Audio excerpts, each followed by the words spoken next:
చూడండి, పొద్దున్నే యోగా క్లాస్ లో యూ మిస్ బిహేవ్, కరాటా క్లాస్ లో కూడా యూ మిస్ బిహేవ్. ఇప్పుడు మళ్ళీ ఏమిటయ్యా ఇది? I'm paying money. ఇలా జైల్లో లాగా మూకుళ్ళలో ముష్టికూడు పెడితే I hate it. I protest. మన దేశంలో కోట్లాది మంది పారేసిన పులిస్ త్రాకుల్లో ఎంగిలి మెతుకులు తిని బతుకుతున్నారు. మనం చాలా అదృష్టవంతులు. ఈ మాత్రమైన కాదని మొరాయిస్తే 10 రోజుల పాటు పచ్చి మంచినీళ్ళు కూడా మనం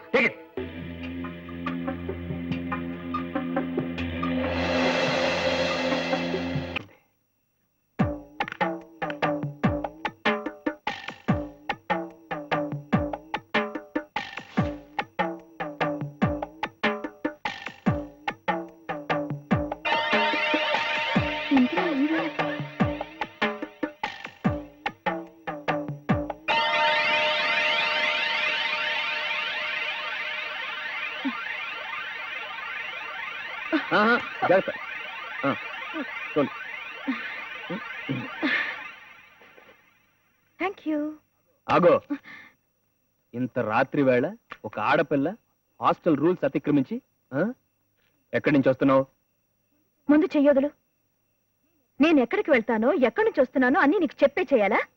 I'm not a slave. I have my own Liberty. ఏయ్, ఇక్కడ క్రమశిక్షణకు ప్రతి ఒక్కరు బానిసే. ఏంటి లిబర్టీ? ఇలా వచ్చినప్పుడు మీ ఇంట్లో వాళ్ళు అడిగితే ఇదే సమాధానం చెప్తావా? మా అమ్మ నాన్న అస్సలు అడగరు. ఒకవేళ మా ఇంట్లో పనిచేసే సర్వెంట్ నీలాగా అధిక ప్రసంగం చేస్తే కొడతాను.